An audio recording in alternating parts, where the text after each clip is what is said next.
dermatologique et l'autre neurologique.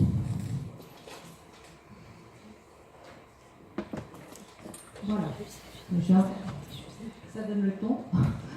En dermatologie, en fait, on va retrouver sur les mains et sur les pieds des brûlures, des formes de brûlures. En fait, ces brûlures sont provoquées par la chimio induite qui va exacerber la production de sébum à des zones très précises, aux pieds comme aux mains. Donc là, à droite, voilà, ici, vous avez c'est une brûlure tout à fait récente qui s'installe. Et puis là, vous avez une brûlure qui s'est transformée plutôt en kératose et qui est extrêmement invalidante.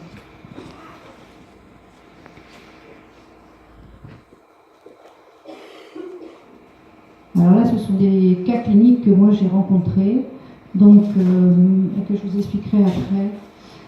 En fait, ici, les brûlures ont démarré avec des boursouflures. Donc la personne avait le sentiment d'avoir mis ses mains dans de l'huile bouillante.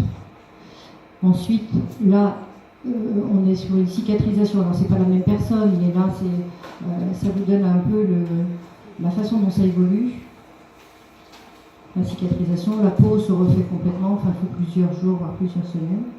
Et là, c'est un petit garçon que j'ai eu en traitement et qui a, lui, développé une pigmentation rougeâtre et de fortes démangeaisons. Donc ça fait partie des symptômes que l'on rencontre dans ce syndrome MAPI.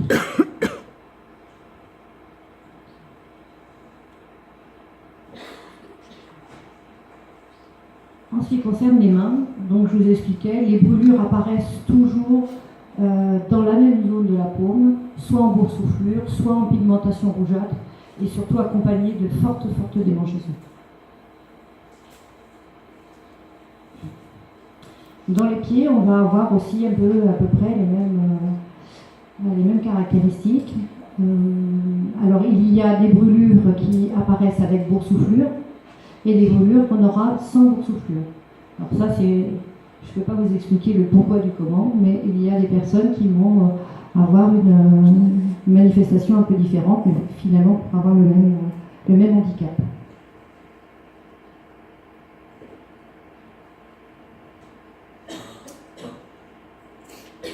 Et là, je vous ai mis une brûlure avec boursouflure qui est en phase de cicatrisation, et que toute la peau se refait complètement. Alors, je vous expliquais donc la manifestation des brûlures. Sans boursouflure, la brûlure est soudaine, ça peut venir d'une heure sur l'autre. La personne se lève, elle n'a rien, une heure après, elle a le dessous des pieds ou l'intérieur des mains qui est complètement brûlé. Avec boursouflure, par contre, l'installation du syndrome se fait sur plusieurs jours. Mais dans les deux cas, une gêne, les gens ressentent la même chose, une gêne à la marche, une instabilité, puis la chaleur envahit le pied et apparaissent donc ces brûlures. Impossible de se chausser, de se mouvoir dans l'espace, et c'est extrêmement invalidant. Alors, le conseil que je donne, parce qu'évidemment, quand on a des patients qui arrivent comme ça au cabinet, c'est un peu compliqué. Le conseil, et puis surtout moi en tant que formatrice, je dis toujours à mes stagiaires ou à mes étudiants de faire aussi un travail en amont. Il faut prévenir les personnes que en chimiothérapie, certaines chimiothérapies peuvent provoquer ce genre de symptômes, de ce syndrome. Donc il faut consulter son médecin traitant, faire en urgence, ou son oncologue. Ne pas hésiter aussi à appeler l'infirmière du service de chimiothérapie dès l'apparition de la moindre perception d'une chaleur inconfortable. Plus la prise en charge sera rapide et plus vite le patient sera soulagé. Les corticoïdes sont indispensables pendant les premiers jours, voire les 5e jours. Et puis surtout, voir avec l'oncologue ou le médecin traitant de prévenir le risque de récidive à chaque cure, forcément. Alors, il y a des gens qui vont vous faire cette manifestation une fois, sur tout le long du traitement, et puis d'autres qui vont vous le faire à chaque fois. Même si on prévient avant la cure, en prévoyant de donner des corticoïdes avant que ça ne s'annonce.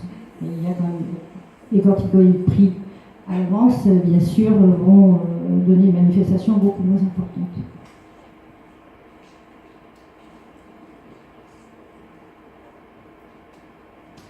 Alors, Mon travail, moi, évidemment, vous comprenez bien que quand les pieds ou les mains sont très brûlés, c'est très difficile de faire des stimulations sur les zones réflexes.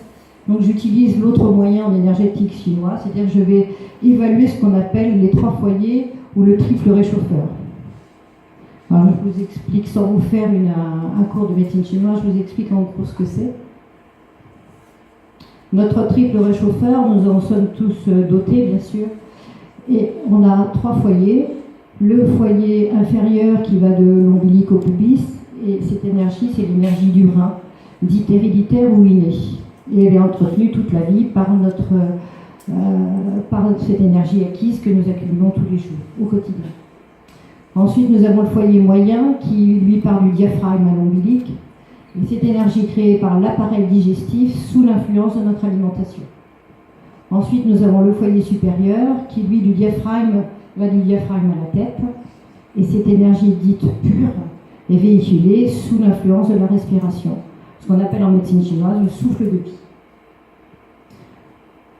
Alors, je vais me servir de ce triple réchauffeur, effectivement, pour faire mon anamnèse et voir ce que je peux proposer aux patients lors d'un phénomène comme ça. Donc, je vais aller évaluer si un déséquilibre, quel foyer a le déséquilibre le plus important. Donc en médecine chinoise, on se sert du pouls et de la langue, et de là je fais mon analyse.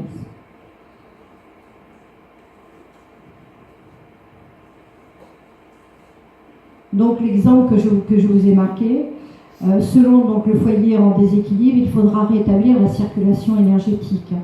Il y aura forcément une amélioration et une accélération du processus de guérison. Donc l'exemple, c'est si le foyer moyen est déséquilibré, eh bien, on va s'orienter forcément vers l'appareil digestif, puisque c'est le foyer qui le concerne. Et le méridien concerné sera utilisé soit en acupuncture ou en digitopression pour accompagner favorablement le traitement médical choisi. Bien sûr, il ne faut pas se déloger de corticoïdes et de tout ce qui accompagne ce traitement. Alors, ce que je vous disais au préalable, c'est qu'en réflexologie, sur des pieds très très inflammatoires, eh bien effectivement, le geste thérapeutique est limité, même voire impossible, les zones réflexes étant trop douloureuses. Donc ce que je propose éventuellement, c'est une réflexologie auriculaire qui va immédiatement enlever la douleur.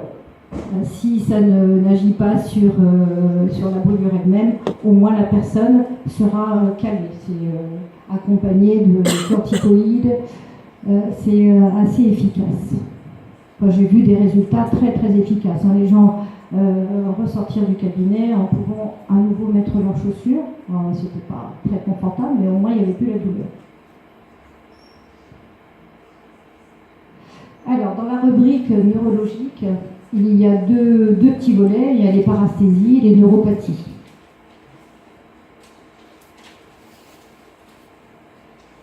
Les parasthésies, donc, ce sont des fourmillements des extrémités, mains, pieds, bouche et oreilles.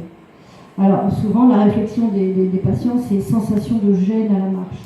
Si je ferme les yeux, je vais tomber, perdre d'équilibre. Ils ressentent des décharges électriques très très importantes, et puis ils ont des douleurs violentes mais fugaces au changement de température. On passe du chaud au froid, ils ont des décharges partout, c'est extrêmement impressionnant.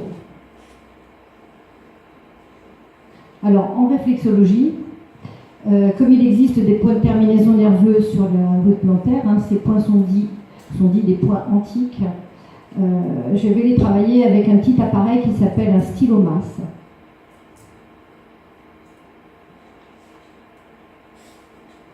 Je vous ferai voir après, je vous ai mis des photos. Donc les fourmillements ne sont pas chez chaque personne situés dans les mêmes zones. Ça peut être tout le pied, ça peut être rarement la voûte plantaire, mais ça peut être sur les côtés, ça peut être le coussinet, ça peut être aussi un enfourmillement des orteils.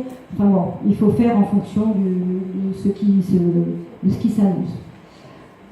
Donc dans l'anamnèse, on va retrouver par exemple un fourmillement au niveau des malléoles et la zone longitudinale du pied, allant du gros orteil jusqu'au talon.